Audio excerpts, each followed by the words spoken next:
get started. Welcome everybody. Really pleased to welcome everybody to this event about building a clean room. My name is Ben Myers. I'm Director of Cores here at Yale. And I'd like to start by one housekeeping thing. So the event today is going to be recorded, which is really great because we'll be able to share all the talks with the rest of the research community and others who might be thinking about building their own clean room. But one important note is that in front of you are microphones, and so when you speak and you ask questions, it's very important that you press the button so that your voice is also recorded onto the video, and so that those talks have also the questions recorded. So press the button to turn it on once, and press it again. Okay. So I'd like to start by thanking the organizers for the event today. So I think everybody knows Young Sun, the director of the University Clean Room. He sort of single-handedly conceived and organized this, not single-handedly, but with the help from his team, Lauren McCabe, a recent hire in the clean room as well, a staff scientist there, with also support from the Applied Physics Business Office, really put this event together. So I want to thank them for organizing what I think is going to be a really exciting event today. Also would like to thank the vendors who have sponsored the event. So you've seen the booths outside, and so I think it's really exciting that they've all been able to join us today and share some of their latest technologies with us. I'm excited to learn what they have to offer, and hope you will visit the booths and take advantage of their presence here as well. And then last but certainly not least, I'd like to thank all of the speakers. So I know probably all of you or most of you are actively running facilities and clean rooms, and it's hard to get away. So thank you for taking the time to come here and share your experiences with us. I think it'd be really valuable for our group here to learn from what you've done in the past. And then, as I mentioned, we'll be able to share that with the broader community as well. So I think this could be a really powerful event for the future of others who want to build clean rooms as well.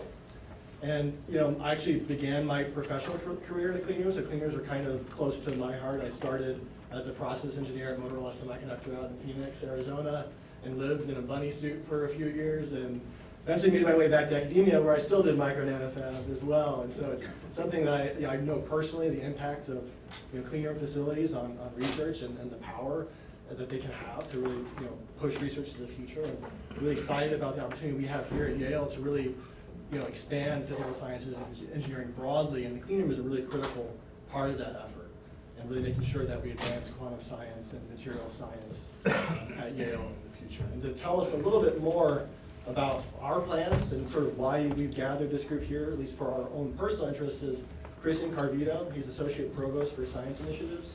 He's going to tell us about the PSEB project more generally. Thank you all.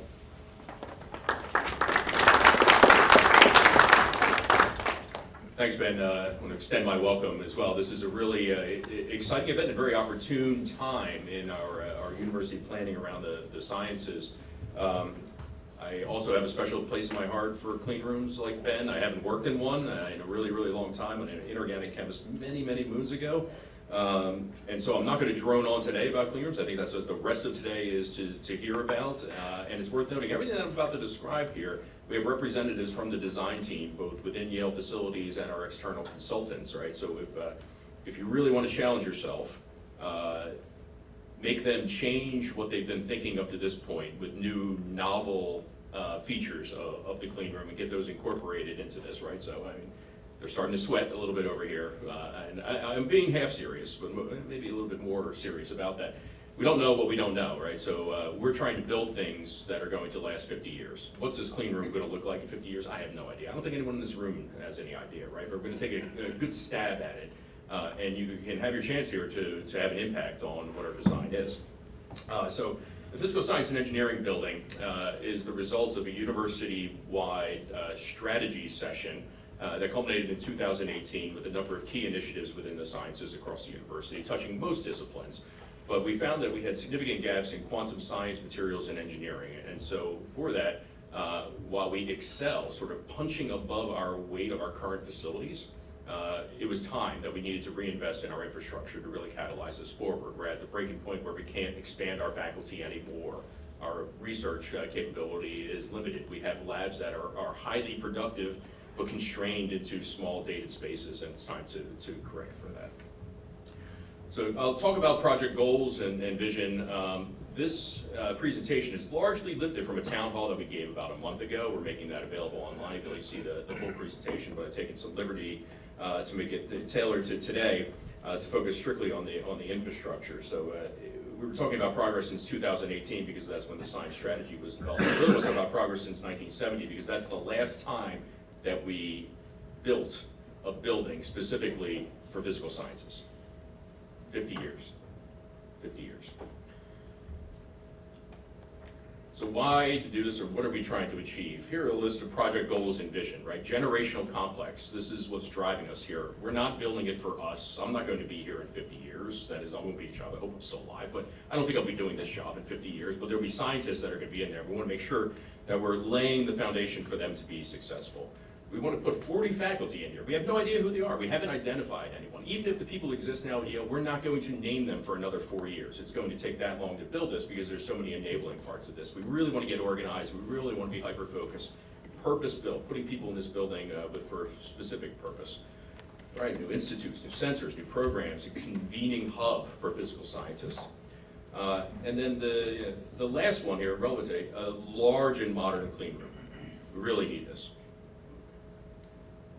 So to give some perspective on the 50 years, here is an actual map you can find in the Yale Library from 1969. Okay, it's largely correct. It's oriented north is to the right. You know, we're sort of where the legend is. We're sitting where the legend is. South is to the left, and in the middle part of that campus is the engineering campus, and in there is Becton Engineering and Applied Science Center, right, the heart of where applied physics is at the moment. This is where the university clean room is. There's a map in '69 showing sort of a generic block because the building was being built at the time, 1970. And it's the least mature on the engineering campus. All right, so we sort of work our way around new, quote, new Dunham was built in 1958. That was in addition to old Dunham, which was built in 1912. Across the street, Mason built in 1911, and for God's sakes, A.K. Watson in 1893. These buildings are still active. There are people in this room who work in these buildings. It is time. Now there'll be a whole other presentation probably a year from now to describe what's going to happen in this part, but what we want to do is to really leapfrog ourselves forward and sort of combined at scale. We're not going to be equivalent to the amount of space that's available now on this campus, but we're going to get pretty close. Just as a point of note here, there are 2 other buildings that are close by, but I think they sort of loosely count. 17 Hill House is also on the campus. It's not on this map. It was built in 1971, but it used to be the Yale Infirmary that was repurposed now for some quantum science. And Malone Engineering Center, built in 2005, and despite having the Yale Institute for Nano and Quantum Engineering housed in there, it was purpose-built for biomedical engineering. So milestones to date, here's how we've gotten to our planning point. In 2018, there was a report telling us that we need to do this. 2 years later, we figured out where we were going to put this building. Another year, we started putting some faculty groups together to advise us on how to do this. Another year churning away. And this year, we finally showed some real progress in that we have 50% construction documents for some of the enabling phase. Not the big building itself, but part of the small projects that need to take place before we get around to building. And here we are today. So where do we put a building? If you're unfamiliar with Yale's campus, it's very rectangular, running north to south, right? Almost all the way down to the sound where the medical school is, all the way up north to where we are and just beyond to the Divinity School. Central campus is the really dense area shown towards the bottom, and then Science Hill, here shown expanded on the right, is where basic sciences are for the Faculty of Arts and Sciences. So chemistry, molecular biology, physics, biochemistry, biophysics, ecology, evolutionary biology, earth and planetary sciences, so forth and so on. And like any good university planner, our facilities teams figured out that we can cram a lot of stuff right into a spot that has just a little bit of green or a little bit of parking space. So this is where we're going to put this building. That's the site, right? To give you a sense of scale, these buildings on the left are big. Sterling Chemistry Lab is enormous, right? It's something like 300,000 square feet. The Klein Biology Tower is now Klein Tower, and 14 stories tall. Yale Science Building in close proximity is a few 100,000. And what we want to do is to commandeer this entire site, which right now is occupied by a very important building. That is Wright Lab, which houses physics in a multidisciplinary big science way with research shops supporting that. There's also individual faculty research labs in Wright Labs. So we need to demolish some things to make way without disturbing this. This has sort of been described as building a donut. Right in the center of that, the sort of flat building, that's Wright Lab. And we are going to build all around it while keeping them active. It's a design and engineering challenge, one we're happy to take on because we know that the end result will be something truly remarkable. So again, we're going to judge our success on performance, engineering, context, and opportunity. How are people going to interact with this building? What is it going to do for us in the long term? We can't think about next year or the year after or even 1 year after the thing is built and occupied. We really are trying to predict far into the future. And these are topics, I mean, this isn't new and novel, right? Every university goes through this. We're going to build a new building. How do we want to bring people together in here? What are we going to achieve? Multidisciplinary, yes, of course, but all scientists are multidisciplinary, right? They choose a department, they work in a department in part because that's how the academic structure is made. But if we didn't have departments, I'm pretty sure we would be doing the same caliber research. Okay, so let's build a building that can do that. It needs to be technologically advanced, not just for today, right? We need to build for what's going to be advanced in the future, be ahead of our peers. And the opportunity, right? We want to make sure that this isn't isolated. This is really a building for all sciences, and despite housing quantum science and engineering, we really expect other departments to interact with it. So site and project elements, here's the plan in the site plan in 2 dimensions, and it's built in 2 phases. There are about 9 projects, 7 to 9 projects that are embedded in that. We need to knock down some buildings in order to build new ones. We need to move stuff. So in phase 1, which is going to start roughly this summer, like I think we'll see some fences up and ceremonial digging in the ground and so forth, to build the Advanced Instrumentation Development Center, which is a new sort of core shop. As you can come here, it's expanding upon what we have in Wright Lab now, Advanced Prototyping Center, fabricate things, come to see staff machinists, staff scientists, build novel equipment. We'll be adding electronics core, expanding the APC, and we need to move part of Wright Lab. So there are faculty labs which are in the way. They'll get a brand new facility, and that benefits the Department of Physics. Then in phase 2, we get around to building the meat of the building, and also the clean room, new materials characterization course, and convening spaces, and a new service node to support it all.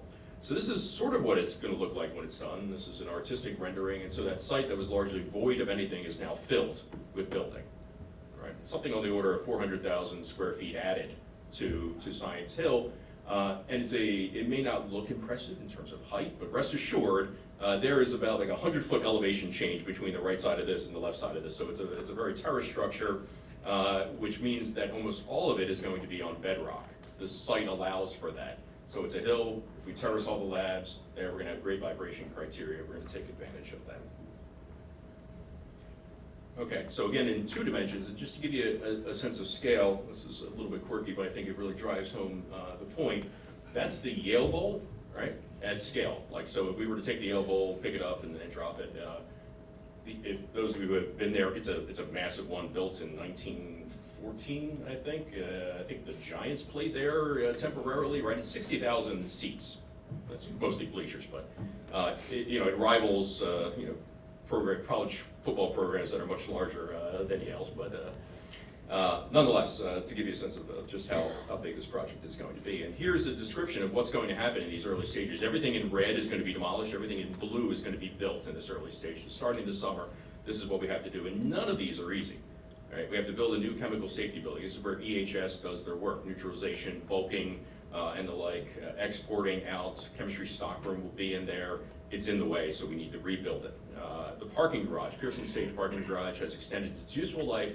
Lots of people park there. It's something like 600 parking spots. That needs to go away again. It's in the way. We'd rather have a science building there. We need to solve for parking. And there are all sorts of utility issues here. Sort of when you have empty space in an old campus, right? It tends to the vaults get filled up with lots of things out of convenience. We can now go back in and clean all that up and make proper utility runs for everything. And then we're going to add on to Wright Lab. So you see the piece that's gray right in the middle, that's going to stay active. We're actually not touching that at all. That's Wright Lab. So you can sort of see now the donut that I was talking about.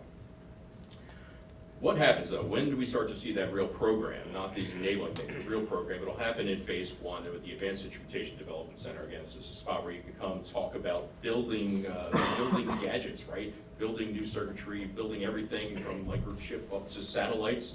And this was part of the science strategy report. Recommend that Yale develop high-capacity centralized instrumentation engineering facilities to serve as the intellectual hub. So we're making good on our promise to do such a thing. This facility will be in place, all additive.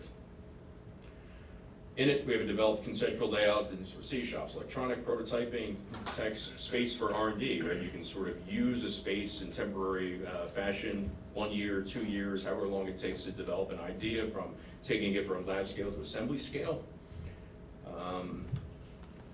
And then that will serve there on the right as the connecting point. That's the entrance to the building. And as you move through this terraced structure from east to west, you'll encounter the cores. And the cores will be the heart of this building. This is sort of the destination within the building. And although there are PI labs that will splinter off as sort of fingers moving north and south, the cores will be embedded in there as the point at which people move through AIDC, which has relevance for making stuff, all the way to cores where you're going to make and analyze things. And so this is the one slide that we'll mention the clean room, and that we're going to build one. So hopefully you're convinced of that. We're allocating about 20,000 square feet for cores, both clean room, materials characterization. We've committed to buy an ACTEM, which has been elusive at Yale for many years. Ben's working hard on that. And then space opportunity for growth within the cores. This is a deficiency that happens every time we build one of these. You build a core and then you never have enough room on day 2. We want to make sure that we future-proof against that. And again, making good on our promise from the university science strategy, state-of-the-art core facilities, crucial for innovation access across the university. We're going to do this. Quick cross-section, when the building's finally built, you can sort of see this terraced structure. So you would be entering the building on the left and sort of marching yourself up by past lots and lots of labs, eventually getting to the heart of the building and the cores. And you can kind of see here, this extends very far in and out of the plane of the screen here, and that's where the faculty labs are, and that is literally every one of these steps on bedrock.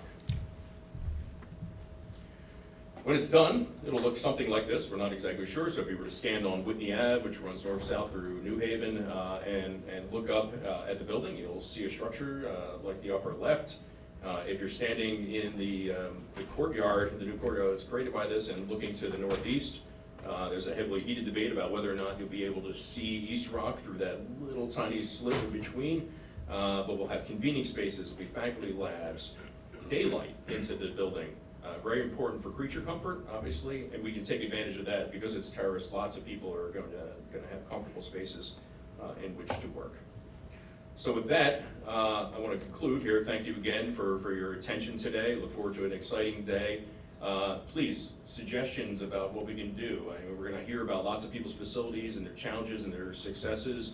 We want to learn from you as much as you can gain from today's event. I want to thank colleagues within facilities and our design team, including Ballinger, Deb Burke Partners, and their subsidiaries. And thank you for your attention. I'm happy to take questions. We have a few minutes, I think.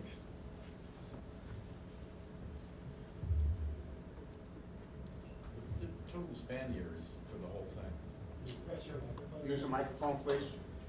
What's the total span years for the whole project? It's up for debate. It depends how fast we work. We are looking at 2029 for being done. Okay, so it's not quick, but 2 years of that is wrapped up in just getting the enabling work done. So, and even then, I mean, I think you would say 6 years seems like a long time to put up a building like that. But the fact that we have to work around another building and maintain its operational capability during that time, it adds time. And we have to build other things. I mean, we didn't anticipate as part of the project having to build a parking garage. That takes time. It still seems aggressive. That's a lot. Oh, well, it's comforting to hear.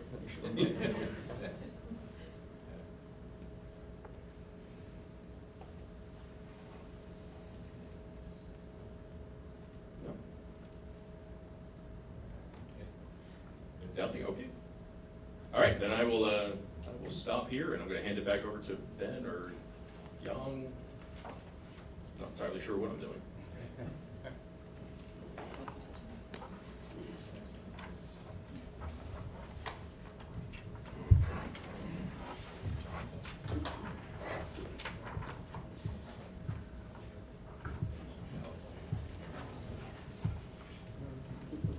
Chris.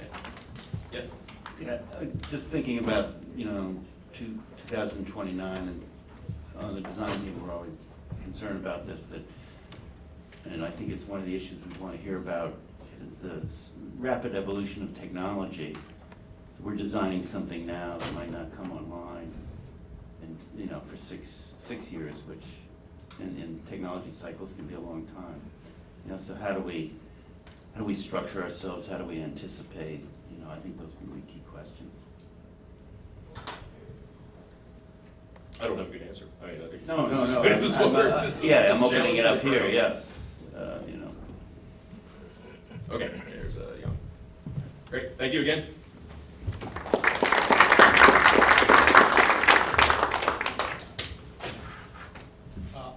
Our next speaker, he just arrived, so we would like maybe to give him a 5 minutes break, so maybe we, if you guys haven't really finished your coffee.